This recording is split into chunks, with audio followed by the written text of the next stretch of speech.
Shalom, bom dia. Hoje eu vou ler Juízes de 7 a 9 e Salmo 70. Juízes 7. De madrugada, Jerubbaal, isto é, Gideão e todo o seu exército, acampou junto à fonte de Arote. O acampamento de Midian estava ao norte deles, no vale, perto do monte Moré. E o Senhor disse a Gideão: Você tem demais para eu entregar Midian nas suas mãos, a fim de que Israel não se orgulhe contra mim, dizendo que a sua própria força o libertou. Anuncie, pois, ao povo que todo aquele que estiver tremendo de medo poderá ir embora do monte Gileade. Então 22.000 homens partiram e ficaram apenas 10.000. Mas o Senhor tornou a dizer a Gideão: ainda há gente demais. Desça com eles à beira d'água, e eu separarei os que ficarão com você. Se eu disser, este irá com você, ele irá. Mas se eu disser, este não irá com você, ele não irá. Assim Gideão levou os homens à beira d'água, e o Senhor lhe disse: separe os que beberem a água, lambendo-a como faz o cachorro, daqueles que se ajoelharem para beber. O número dos que lamberem a água, levando-a com as mãos na boca, foi de 300 homens. Todos os demais se ajoelharam para beber. O Senhor disse a Gideão: com os 300 homens que lamberam a água, livrarei vocês e entregarei os midianitas nas suas mãos. Mande para casa todos os outros homens. Gideão mandou os israelitas para suas tendas, mas reteve os 300. E estes ficarão com as provisões e as trombetas do que partiram. O acampamento de Midian ficava abaixo deles, no vale. Naquela noite, o Senhor disse a Gideão: levante-se e desça ao acampamento, pois vou entregá-lo nas suas mãos.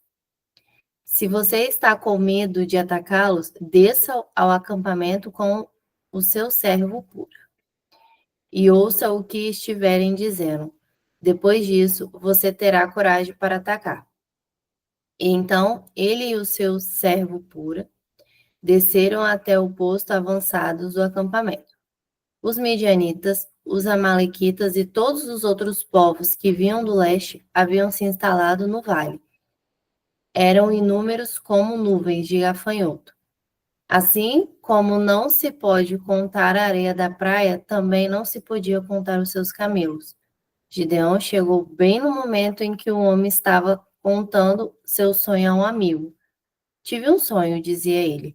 Um pão de cevada vinha rolando dentro do acampamento midianita e atingiu a tenda com toda a força que ela tombou e se desmontou. Seu amigo respondeu: não pode ser outra coisa, senão a espada de Gideão, filho de Joás, o israelita. Deus entregou os midianitas e todo o acampamento nas mãos dele.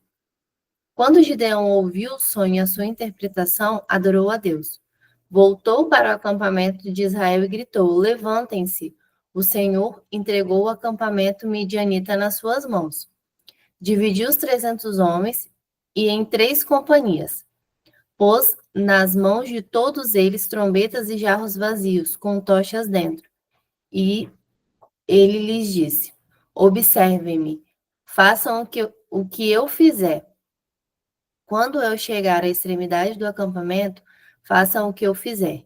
Quando eu e todos os que estiverem comigo tocarmos as trombetas ao redor do acampamento, toquem as suas e gritem: pelo Senhor e por Gideão. Gideão e os 100 homens que o acompanhavam chegaram aos postos avançados do acampamento, pouco depois da meia-noite, assim que foram trocadas as sentinelas. Tocaram as suas trombetas e quebraram os jarros que tinham nas mãos. As 3 companhias tocaram as trombetas e despedaçaram os jarros, empunhando as tochas com a mão esquerda e as trombetas com a mão direita, gritaram: a espada pelo Senhor e por Gideão. Cada homem mantinha sua posição em torno do acampamento, e todos os midianitas fugiam, correndo e gritando. Quando as 300 trombetas soaram, o Senhor fez que em todo o acampamento os homens se voltassem uns contra os outros com as suas espadas. Mas muitos fugiram para Betsida, na direção de Zererá, até a fronteira de Abal-Meolá, perto de Tabate.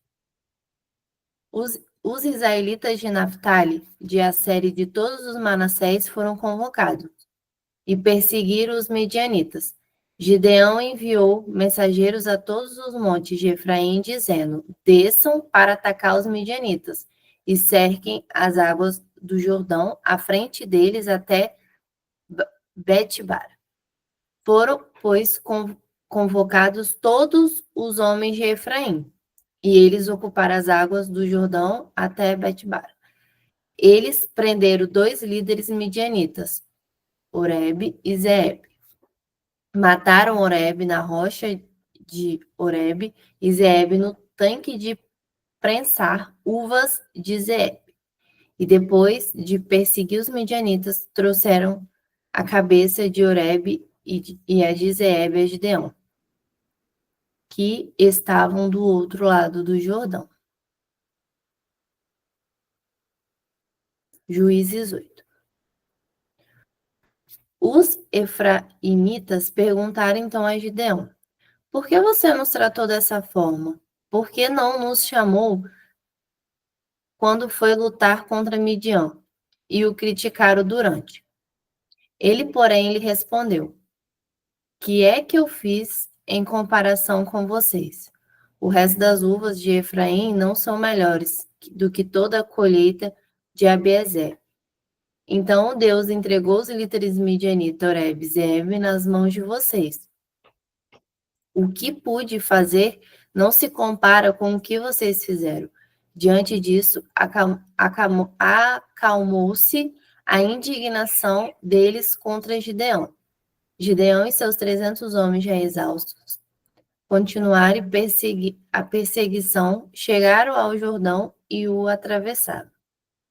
Em Sucote, disse ele aos homens dali: peço-lhes um pouco de pão para as minhas tropas. Os homens estão cansados, e eu ainda estou perseguindo os reis de Midian, Zeba e Zamuna. Os líderes de Sucote, porém, disseram: ainda não estão em seu poder Zeba e Zalmuna, porque deveriam dar pão às suas tropas. E assim replicou Gideão: quando o Senhor entregar Zeba e Zamuna em suas mãos, rasgarei a carne de vocês com espinhos e espinheiros do deserto. Dali subiu a Peniel e fez o mesmo pedido aos homens de Peniel. Mas eles responderam como os de Sucote. Aos homens de Peniel ele disse: quando eu voltar triunfante, destruirei esta fortaleza. Ora, Zeba e Zamuna estavam em Carsó, e com eles 10 de 15.000 homens. Estes foram todos os que sobraram do exército dos povos que vinham do leste, pois 120.000 homens que portavam espada tinham sido mortos. Gideão subiu pela rota dos nômades, a leste de Noma e Joguebeia, e atacou de surpresa o exército. Zeba e Zalmuna, os 2 reis de Midian, fugiram, mas ele os perseguiu e os capturou, derrotando todo o exército. Depois Gideão, filho de Joás, voltou da batalha pela subida de Heres. Ele capturou um jovem de Sucote e o interrogou, e o jovem escreveu para Gideão o nome dos 77 líderes de autoridade da cidade. Gideão foi então a Sucote e disse aos homens de lá: aqui então Zeba e Zamuna, acerca dos quais vocês zombaram de mim, dizendo: ainda não estão em seu poder Zeba e Zamununa, porque deveriam dar pão aos seus homens exaustos. Gideão prendeu os líderes da cidade de Sucote, castigando-o com espinhos e espinheiros do deserto. Derrubou a fortaleza de Peniel e matou homens daquela cidade. Então perguntou a Zeba e Zalmuna: como eram os homens que vocês mataram em Tabor? Eram como você, responderam. Cada um tinha um porte de um príncipe. Gideão prosseguiu: aqueles homens eram meus irmãos, filhos da minha própria mãe. Juro pelo nome do Senhor que se vocês estiverem poupado a vida deles, eu não mataria vocês. E Gideão voltou para Jeter, seu filho mais velho, e lhe disse: matem-os. Jeter, porém, teve medo e não desbanhou a espada, pois era muito jovem. Mas Zeba e Zalmuna disseram: venha, mate-nos você mesmo. Isso exige coragem de homem. Então Gideão avançou e os matou, e tirou os enfeites do pescoço dos camelos dele. Os israelitas disseram a Gideão: reine sobre nós, você, seu filho e seu neto, pois você nos libertou das mãos de Midian. Não reinarei sobre vocês, respondeu Gideão. Nem meu filho reinará sobre vocês. O Senhor reinará sobre vocês. E prosseguiu: só lhe faço um pedido, que cada um de vocês me dê um brinco da sua parte dos despojos. Os ismaelitas costumavam usar brinco de ouro. Eles responderam: de boa vontade os daremos a você. Então, estenderam uma capa e cada homem jogou sobre ela um brinco tirado de seus despojos. O peso dos brincos de ouro chegava a 20,5 kg, sem contar os enfeites, os pendentes e as roupas de púrpuras que o rei de Midian usavam e os colares que estavam no pescoço de seus camelos. Gideão usou o ouro para fazer um manto sacerdotal, que ele colocou nessa cidade em Ofra. Todo o Israel prostituiu-se, fazendo daquele objeto de adoração. E veio a ser uma armadilha para Gideão e sua família. Assim Midian foi subjugado pelos israelitas e não tornou a erguer a cabeça. Durante a vida de Gideão, a terra desfrutou paz 40 anos. Jerubbaal, filho de Joás, retirou-se e foi para casa, onde ficou morando. Teve 70 filhos, todos gerados por ele, pois tinha muitas mulheres. Sua concubina, que morava em Siquém, também lhe deu um filho, e lhe deu o nome de Abimeleque. Gideão, filho de Joás, morreu em idade avançada e foi sepultado no túmulo de seu pai, Joás, em Ofra dos Asbieritas. Logo depois que Gideão morreu, os israelitas voltaram a prostituir-se com os Baalins, cultuando-os. Ergueram Baal-Berite como seu Deus e não se lembraram do Senhor, do seu Deus que o tinha livrado das mãos de seus inimigos em redor.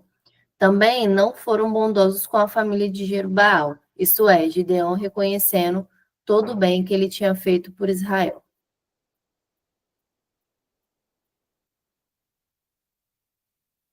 Juízes 9. Abimeleque, filho de Jerubbaal, foi aos irmãos de sua mãe em Siquém e disse a eles e a todo o clã da família de sua mãe: perguntem a todos os cidadãos de Siquém o que é melhor para vocês, ter os 70 filhos em Jerubbaal governando sobre vocês ou somente um homem, lembrando-se de que sou uma própria carne, de que sou sua própria carne. Os irmãos de sua mãe repetiram tudo aos cidadãos de Siquém, e estes se mostraram propensos a seguir Abimeleque, pois disseram: ele é o nosso irmão. Deram-lhe 70 peças de prata tiradas do templo de Baal-Berite, as quais Abimeleque usou para contratar alguns desocupados e vadios, que se tornaram seus seguidores. Foi à casa de seu pai em Ofra e matou seus 70 irmãos, filhos de Jerubbaal, sobre uma rocha, Mas Jotão, o filho mais novo de Jerubbaal, escondeu-se e escapou. Então, todos os cidadãos de Siquém e de Bet-Milo reuniram-se ao lado do carvalho, junto à coluna de Siquém, para coroar Abimeleque rei. Quando Jotão soube, subiu ao topo do monte Gerizim e gritou para eles: Ouça-me, cidadãos de Siquém, para que Deus os ouça. Certo dia, as árvores saíram para ungir um rei para si. Disseram à oliveira: Seja o nosso rei. A oliveira, porém, respondeu: Deveria eu renunciar ao meu azeite, com o qual se preste honra aos deuses e aos homens, para dominar sobre as árvores? Então as árvores disseram à figueira: Venha ser o nosso rei. A figueira, porém, respondeu: Deveria eu renunciar ao meu fruto saboroso e doce para dominar sobre as árvores? Depois as árvores disseram à videira: Venha ser o nosso rei. A videira, porém, respondeu: Deveria eu renunciar ao meu vinho, que alegra os deuses e aos homens, para ter o domínio sobre as árvores? Finalmente, todas as árvores disseram ao pinheiro: Venha ser o nosso rei. O pinheiro disse às árvores: Se querem realmente ungir-me rei sobre vocês, venham abrigar-se à minha sombra. Do contrário, sairá fogo do pinheiro e consumirá até os cedros do Líbano. Será que vocês agirão de forma com sinceridade quando fizeram Abimeleque rei? Foram com Jerubbaal e sua família como ele merecia? Meu pai lutou por vocês e arriscou a vida para livrar-os da mão de Midian. Hoje, porém, vocês se revoltaram contra a família de meu pai, mataram meus 70 filhos sobre a mesma rocha e proclamaram Abimeleque, o filho de sua escrava, rei sobre os cidadãos de Siquém pelo fato de ser irmão de vocês. Se hoje vocês de fato agiram com sinceridade para com Jerubbaal e sua família, alegrem-se com Abimeleque e alegrem-se ele com vocês. Entretanto, se não foi assim, que saia fogo de Abimeleque e consuma os cidadãos de Siquém e de Bet-Milo, e que saia fogo dos cidadãos de Siquém e de Bet-Milo e consuma Abimeleque. Depois Jotão fugiu para Bia e foi morar ali longe de seu irmão Abimeleque. Faziam 13 anos que Abimeleque governava Israel. Quando Deus enviou um espírito maligno entre Abimeleque e os cidadãos de Siquém, e estes agiram traiçoeiramente contra Abimeleque. Isso aconteceu para que o crime contra os 70 filhos de Jerubbaal, o derramamento de sangue deles, fosse vingado em seu irmão Abimeleque, e nos cidadãos de Siquém que o ajudaram a assassinar os seus irmãos. Os cidadãos de Siquém enviaram homens para o alto das colinas para emboscarem os que passassem por ali, e Abimeleque foi informado disso. Neste tempo, Gaal, filho de Ebed, mudou-se com seus parentes para Siquém, cujos cidadãos confiavam nele. Sucedeu que foram ao campo, colheram uvas, fizeram uma festa no templo do seu Deus, comendo e bebendo, amaldiçoaram Abimeleque. Então Gaal, filho de Ebed, disse: Quem é Abimeleque para o que servimos? E quem é Siquém? Não é ele o filho de Jerubbaal? E não é Zebus o seu representante? Sirvam aos homens de Amor, o pai de Siquém, porque servi a Abimeleque. Então, se eu tivesse esse povo sob o meu comando, eu me livraria dele. E dirá a Abimeleque: mobilize o seu exército e vem. Quando Zebu, governante da cidade, ouviu o que dizia Gaal, filho de Ebed, ficou indignado. Secretamente enviou mensageiros a Abimeleque, dizendo: Gaal, filho de Ebed, e seus parentes vieram a Siquém e estavam agitando a cidade contra você. Venham de noite. Vocês e seus homens fiquem à espera do campo. no campo. De manhã, ao nascer do sol, avance contra a cidade. Quando Gaal e sua tropa atacarem, faça com que eles o que achar melhor. E assim Abimeleque e todas as suas tropas partiram de noite e prepararam a emboscada perto de Siquém e 4 companhias. Ora, Gaal, filho de Ebed, tinha saído e esta estava à porta da cidade, quando Abimeleque e seus homens saíram da sua emboscada. Quando os Gaal os viu, disse a Zebu: Vejam, vem gente descendo do alto das colinas. Zebu, porém, respondeu: Você está confundindo a sombra dos montes com homens. Mas Gaal tornou a falar: Veja, vem gente descendo da parte central do território, e uma companhia está vindo pelo caminho do carvalho dos adivinhadores. Disse-lhe Zebu: Onde está aquela sua conversa? Você dizia: Quem é Abimeleque? Para o que o servimos? Não são estes os homens que você ridicularizou? Saia e lute contra eles. Então Gaal conduziu para fora os cidadãos de Siquém e lutou contra Abimeleque. Abimeleque o perseguiu e ele fugiu. Muitos dos homens de Siquém caíram mortos ao longo de todo o caminho até a porta da cidade. Abimeleque permaneceu em Arumá e Zebu expulsou Gaal e os seus parentes de Siquém. No dia seguinte, o povo de Siquém saiu aos campos e Abimeleque ficou sabendo disso. Então dividiu os seus homens em 3 companhias e armou emboscada no campo. Quando viu o povo saindo da cidade, levantou-se contra ele e o atacou. Abimeleque e as tropas que estavam com ele avançaram até a porta da cidade. Então 2 companhias avançaram sobre os que estavam no campo e os mataram. Abimeleque atacou a cidade o dia todo, até conquistá-la e matar o seu povo. Depois, destruiu a cidade e espalhou sal sobre ela. Ao saberem disso, os cidadãos que estavam na torre de Siquém entraram na fortaleza do templo de Euberite.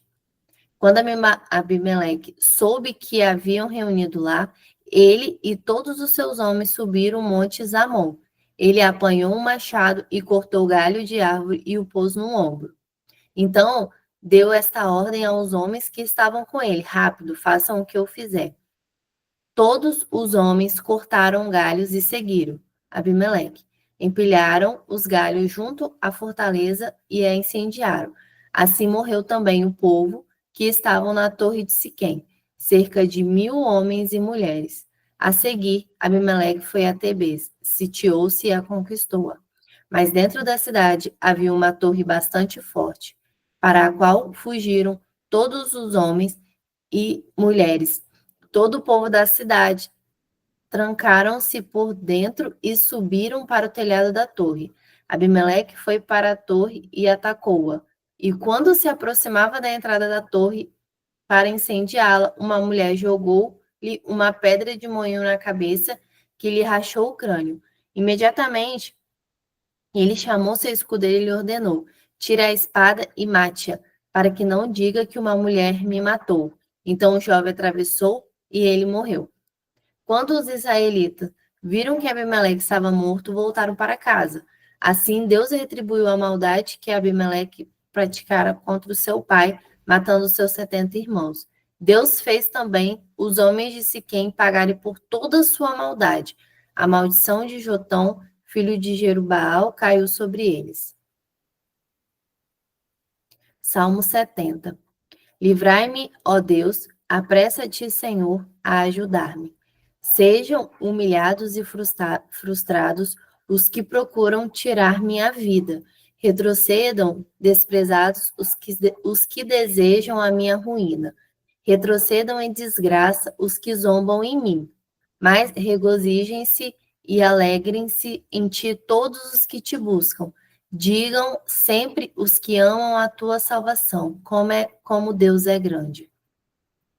Quanto a mim, sou pobre e necessitado. Apressa-te, ó Deus. Tu és o meu socorro e o meu libertador. Senhor, não te demores. Amém. Obrigada, querida. Bênção pura. Aleluia. Queridos, a gente vê aqui um Juízes 7, 9, tremendo, né? Nos Salmos ali, ele vai demonstrar uma frase, uma dependência, uma confiança no Senhor. E Juízes 7 a 9 aqui é uma questão muito interessante. A gente vê no capítulo 7 ali o exército de Gideão. Tinha ali aproximadamente 32 mil homens. E o Senhor vai reduzir ali a 300 homens.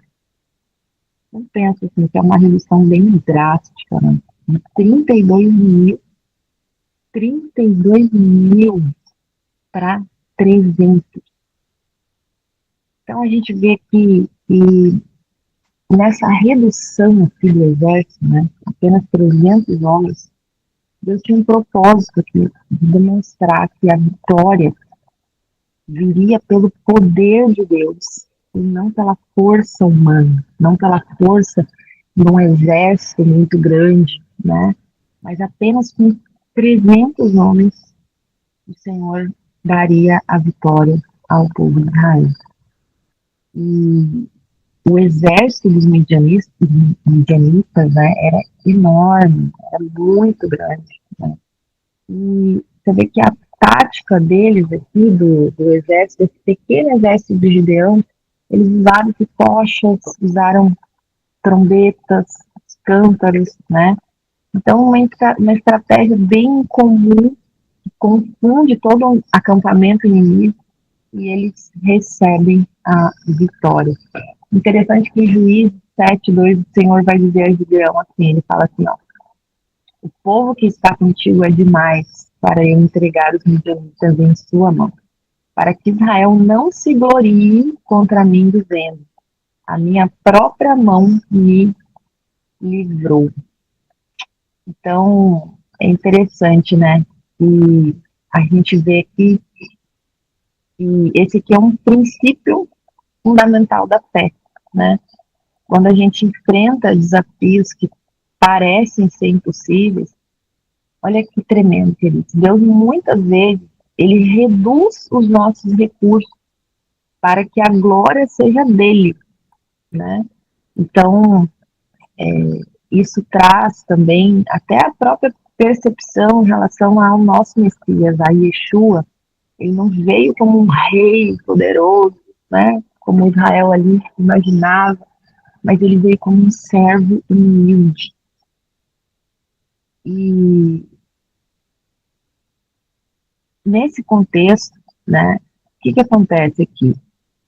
Deus, ele conhece a tendência humana de atribuir a nós mesmos o crédito pelas nossas vitórias, né? Então, o Senhor aqui, ele vai reduzir o exército como uma prevenção desse orgulho nacional ali de Israel, né? Então, se a gente parar e analisar aqui, ó, né, na economia de Deus, menos significa mais. Já ouviu essa expressão, menos é mais? Isso aqui já é um princípio do eterno, tá? Então, quando ele vai aqui, ó, reduzir os nossos recursos, isso aumenta a nossa dependência em Deus. Então, né, consequentemente, isso vai trazer o potencial da manifestação do poder divino nas nossas vidas. Então, se às vezes aqui, ó, o teu recurso está sendo testado, né, a forma como Deus está trabalhando na tua vida, muitas vezes ele está querendo trabalhar algo muito maior em ti, né, para que você realmente confie nele. E às vezes há um orgulho dentro de ti que precisa ser quebrado, porque a gente vê que frequentemente aqui, ó, na palavra, o orgulho sempre levou Israel à destruição, sempre levou Israel a se afastar de Deus, entende? Então, isso aqui a gente vê o amor, o cuidado do Senhor, porque ele conhece o coração do homem, ele conhece a tendência do homem, e como o orgulho afasta o homem do Senhor. porque o homem se sente autossuficiente, né, na sua limitação, na sua pequenez, na sua ignorância, né, na sua soberba, se sente grandes coisas e não percebe, não vê, não enxerga, não dá crédito àquele que deu a vitória, aquele que fez todas as coisas. Então a gente vê que esse versículo traz aqui, né, que esse versículo ele estabelece claramente, de uma forma clara, que a salvação, a vitória, o êxito vem do eterno, não do esforço humano. Então esse aqui é um princípio central da nossa fé. Né? Então, a gente vê que nesse trecho aqui é algo bem pedagógico de Deus aqui. Né? Ele não queria apenas dar a vitória para Israel. Entende? Deus, ele sempre tem um propósito em todas as coisas, que é um propósito maior. E esse propósito maior é a nossa salvação com ele de uma forma plena, total, sabe? Não é só te dar a bênção, não é só te dar um recurso que você precisa hoje, entende? Mas é algo muito maior, é uma proteção, é um zelo de pai, é um cuidado, é um amor. Deus é extraordinário, ele é maravilhoso, ele é um amado das nossas almas. Deus conhece, ele sabe como lidar com a gente, ele sabe como lidar com a gente, ele sabe, ele é maravilhoso. Então aqui a gente vê uma forma muito pedagógica. Deus não queria apenas dar vitória para Israel, mas ele queria ensinar uma lição, né, sobre confiança e humildade. Agora, interessante um aspecto aqui, né, que o Gideão aqui, os 300 que foram com eles, a gente vê que em vez de um grande exército, eram 300, né? E Yeshua, quando ele escolhe aqueles que andariam com ele escolhe os 12, né? E 12 aqui tem um significado, né? As 12 tribos de Israel, 12 fala de governo, tem vários significados, né? Mas interessante que eram homens simples, né? Tinha até coletor de imposto, tinha de tudo ali, né? Entre os 12. Então não eram homens poderosos, influentes, né? A gente vê também a questão da cruz, da forma como Deus ele usa, né? Essa questão da cruz como fraqueza, porque Deus ele escolhe coisas fracas no mundo para confundir os fortes. Isso está em 1 Coríntios 1, né? Então, aparentemente é que a fraqueza da cruz vai se transformar num instrumento de maior poder. Olha que tremendo, né? Porque os homens, quando viram Yeshua ali na cruz, né? Eles olhavam ali e parecia que ele estava ali aparentemente fraco, né? Ainda zombaram dele, ainda falaram para eles que é Deus mesmo, desce dessa cruz, né? E a cruz ali, exatamente a cruz, aquele momento que parecia ser fraqueza, foi o instrumento de maior poder e potência da eternidade, do universo, da salvação. Então Deus, ele escolhe ali coisas fracas do mundo para confundir as fortes, né? Muito tremendo, querido.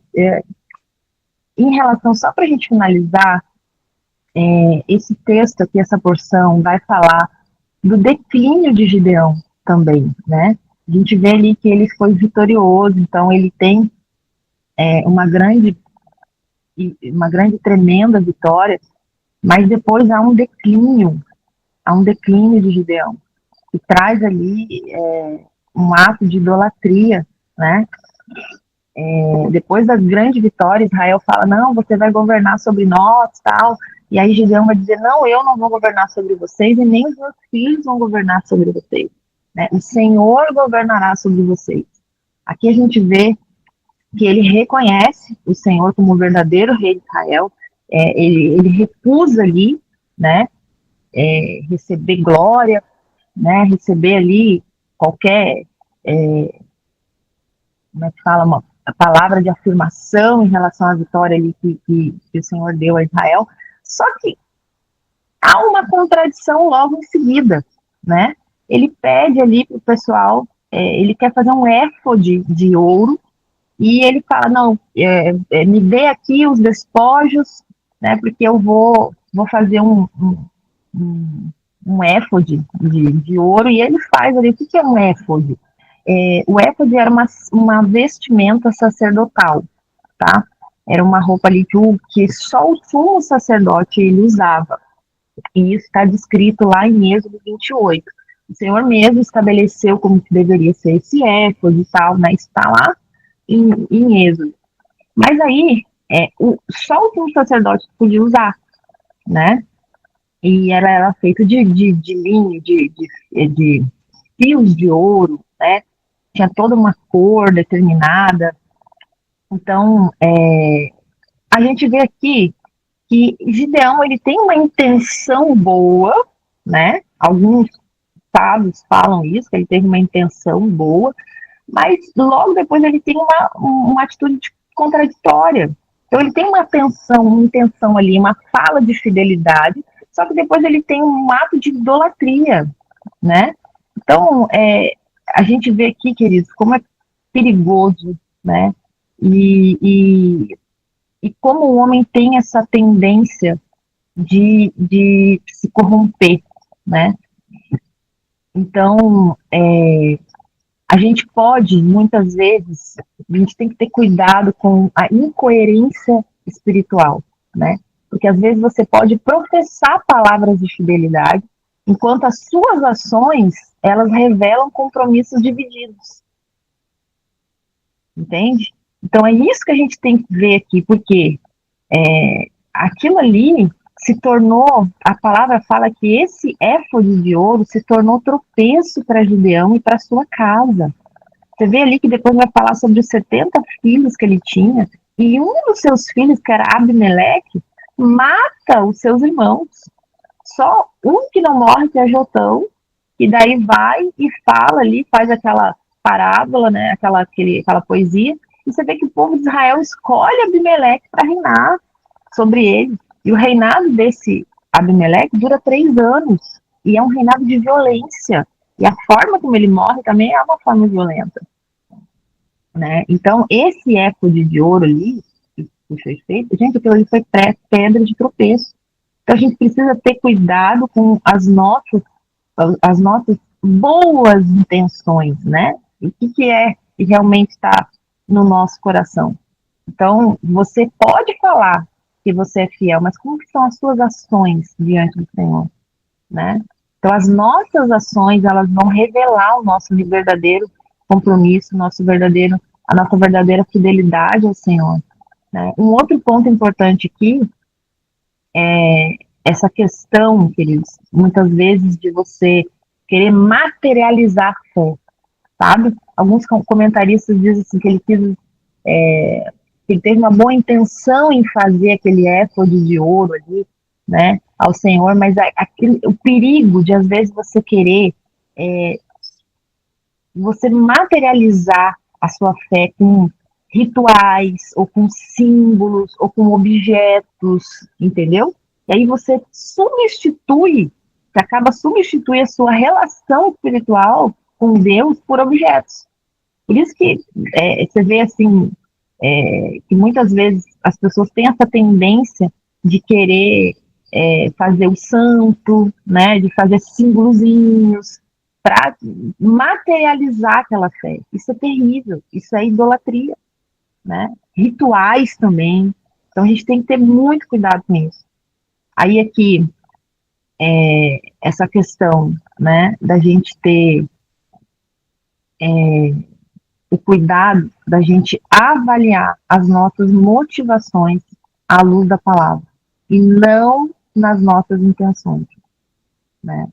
Então a gente, mesmo depois de Gideão ter grandes vitórias, né, ali com o Senhor, permaneceu o perigo do desvio. E aí aquele ciclo ruim ali que a gente vê, né? O Senhor dá a vitória, dá a libertação, aí vai Israel, idolatria, se afasta do Senhor, e aí vem o período da provação, o período da dor. Então, assim, a partir mesmo depois de Deus ter recebido aquela vitória tremenda, por causa de uma atitude que ele teve ali, né, que levou uma prática de idolatria, você vê que ele se desviou do Senhor. Então a gente precisa avaliar o nosso coração, querido, e ter isso em mente, né? E aquilo que a gente fala, a nossa declaração de fidelidade ao Senhor tem que estar de acordo com as nossas ações, verdadeiramente. E a gente não pode cair no perigo de ter boas intenções, se guiar pelas nossas boas intenções, porque elas podem ser pedra de tropeço nas nossas vidas, como aquela intenção de Gideão foi pedra de tropeço para a vida dele, para a casa dele. Né? Pensa que todos os filhos dele morreram. A situação, né, que aconteceu ali. E depois todo o desvio da casa de Israel. Então a gente deve avaliar as nossas motivações, as nossas condutas à luz da palavra, à luz da palavra. Amém?